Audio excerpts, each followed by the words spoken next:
조선주가 작년부터 갈듯 말듯 주가가 가지 못하고 있죠. 뭐 역대급 수주다, 관율 수혜를 입을 거다, 비싼 LNG선 위주로 수주받았으니 흑자 전환은 시간 문제다라면서 주가는 제자리예요. 최근 현대미포조선 같은 경우에는 4분기 실적이 적자를 기록했고요. 그리고 보통 예전에는 조선주들 주가는 같이 움직이는 모습을 보여줬거든요. 근데 요새는 조선사들마다 실적도 다 다르고 주가도 따로 움직이고 왜 역대급 수주에도 주가와 실적은 상승하지 못하는 걸까요? 먼저 알아야 할 건 한국은 조선사마다 만드는 선종이 다 달라요. 작년 태조 이황원 기억하시죠? 우크라이나 전쟁으로 러시아가 유럽으로 가는 가스관을 잠그고 러시아 제재 등으로 전 세계가 에너지 대란을 겪으면서 조선, 방산, 태양광 관련 주식들이 다 날아갔잖아요. 그러면서 당장 LNG나 천연가스 같은 에너지를 수입해야 하니까 전 세계적으로 LNG선 발주가 늘어나며 한국 조선사들로 수주 문의가 빗발쳤어요. 실제로 계약으로까지 이어지고요. 주가가 먼저 반응한 곳은 현대미포조선이었어요. 현대미포조선이 만드는 주력 선박은 LPG선, 컨테이너선 같은 중소형 선박 위주로 되어 있는데요. 현대중공업이나 대우조선해양 등 대형 조선사들은 주로 LNG선 같은 덩치 큰 배를 만드니까 만드는 시간이 오래 걸려서 실적에 반영되는 속도가 느리거든요. 그래서 선박을 건조하는 기간 동안 원자재 가격이 폭등하거나 환율이 급격하게 내려가면 손실이 발생할 수 있는 위험이 다른 조선사 대비 높아요. 근데 현대미포조선은 작은 배 위주로 만드니까 선박을 빨리 찍어낼 수 있거든요. 그래서 배를 빨리 찍어내는 만큼 실적 반영도 빨라 앞에서 말씀드린 것처럼 대형 조선사들이 가지고 있는 원자재 값이나 환율 리스크도 적고요. 또 작년 현대미포조선 주가가 치고 올라갈 때 2021년부터 2022년 1분기까지 전 세계에서 발주된 PC선이라 불리는 석유화학 운반선의 60% 가까이를 수주하고 중형 LPG선 등 빨리 만들 수 있는 중소형 선박들을 고루 수주받아 조선 섹터 내 주도주가 됐었던 배경이죠. 자, 그런데 과거에는 조선주들 주가가 같이 움직인다고 했잖아요. 근데 왜 작년부터 지금까지 조선주들 실적이며 주가가 따로 움직이냐 궁금하실 텐데요. 먼저 대우조선해양은 지난해 노조의 파업으로 조선소 가동이 중단되며 수천억이 넘는 영업 적자를 기록했는데요. 또 부채 비율도 높아 회사가 정말 크게 휘청이며 적자는 확대되고 주가는 다른 애들 다 가는 상황에 혼자 빠지는 진풍경을 보여줬죠. 벌써 올해에만 1조 원이 넘는 수주 잔고를 기록하고 있는 한국조선해양은요. 일단 주가는 작년에 오르기는 했는데 좀 찜찜하죠. 바로 현대삼호중공업과 현대오일뱅크 때문인데요. 일단 얘네를 상장을 한 해 만에 말들이 많았어요. 상장을 하면 지주회사격인 한국조선해양의 기업 가치는 떨어지니까요. 그런데 작년에 장이 워낙에 안 좋으니까 이미 현대오일뱅크는 일찍이 상장을 철회한 상태였는데 현대삼호중공업 상장을 철회하겠다는 얘기는 없어 시장의 불안감이 상존해 있었어요. 하지만 얼마 전 발표를 통해 현대삼호중공업을 상장시키지 않겠다 발표해 시장은 일단 안도하는 분위기예요. 자, 조선주에 투자하고 싶거나 이미 발을 담그고 계신 분이라면 아실 거예요. 한번 잘못 물리면 본전까지 오는데 못해도 20에서 30년은 기다려야 한다는 걸요. 이게 참 조선주 투자가 어려운 게 단순히 수주 많이 받아서 배 많이 만든다고 실적과 주가가 치고 올라가는 게 아니거든요.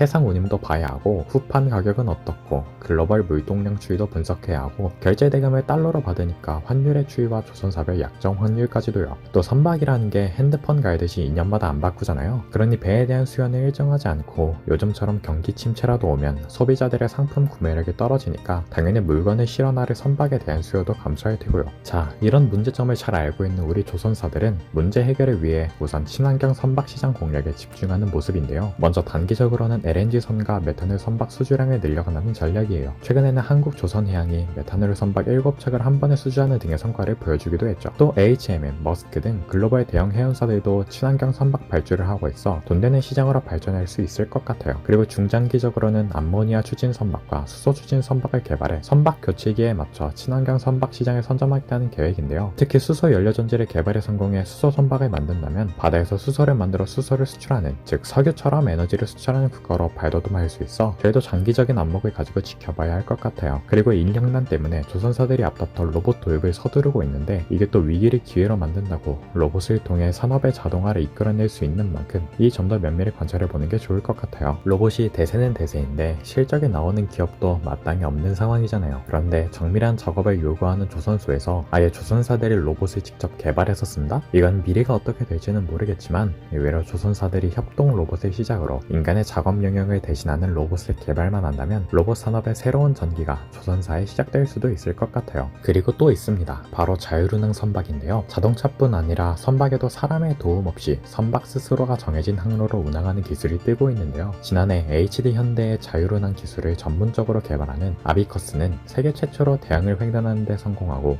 대우조선해양도 자율운항 시험선 단비를 개발 중에 있어 조선사들의 수익성 다각화에 선봉장으로 나서고 있어요. 작년에 한화가 대우조선해양을 인수하겠다며 인수 절차를 밟고 있죠. 육해공을 아우르는 한국의 로키드 마틴이 되겠다 이건데요. 최근에는 대형 선박 엔진을 만드는 HSD 엔진까지 인수해 나서며 조선 분야에서의 경쟁력을 강화하는 모습이에요. 자, 한화의 이 같은 행보를 주목해봐야 할 것 같아요. 대우조선해양은 2021년 세계 8번째로 SLBM 잠수함 개발에 성공하고 리튬 전지 배터리를 잠수함에 탑재하는 등 해양 방산 산업에 이미 강점을 지니고 있던 회사인데요. 대우조선해양 인수에 참여한 한화의 계열사 중 한 곳인 하나시스템은 함정에 탑재되는 근접 방어무기 체계, 이지스 구축 체계 등 전투 시스템도 개발 및 생산 중에 있어 중국과의 군사적 충돌 가능성이 높은 필리핀, 태국 등 동남아 국가들로부터 전투 함정 수요가 발생할 수 있어 향후 수출기를 확대할 수 있기 때문이죠. 여기에 한국 정부는 경항모 사업을 중형항모로 건조하는 것으로 변경하고 KF-21을 함식이 버전으로도 개발해 한국형 항공모함에 탑재한다는 계획으로 선회했는데요. 이렇게 되면 한화가 한국 항공우주도 인수한다는 루머가 돌고 있어 현실화될 경우 항공모함뿐 아니라 항모전단에 필요한 함정들의 수요도 발생할 수 있어 한화와 대우조선해양이 수주를 따내기만 하면 해양 방산무기 생산으로 조선업이 불황기를 걸어도 꾸준한 매출 수익원이 될 확률이 높아요. 방산이라는 게 무기만 팔면 끝이 아니라 꾸준한 유지보수가 들어가기 때문에 계속 부품이나 전투 시스템들을 업그레이드하라고 영업을 뛸 수 있으니까요. 미래가 그려지시나요? 독점 이슈가 불거지긴 하겠지만 전투기도 만들고 항공모함의 이지스함까지. 자, 오늘은 왜 조선주들이 과거와 달리 주가와 실적이 회사마다 차별화를 보이고 친환경 선박, 한화의 대우조선 해양 인수로 생기는 여러 상황들을 알려드렸는데요. 여러분의 생각은 어떠신가요? 한국 조선사들이 모든 악재를 이기고 에너지를 수출하는 기업이 될지, 로봇을 만드는 기업이 될지, 여러분이 생각하시는 조선사들의 미래는 어떤가요? 모두 미래에 대한 확실한 답은 알 수 없지만 하나 확실한 건 거대한 산업 격동기를 맞아 조선사들이 분주하게 움직이고 있으니 이런 노력에 대한 성과를 시장으로부터 받아낼 수 있을지 인내심을 가지고 지켜보는 건 어떨까요?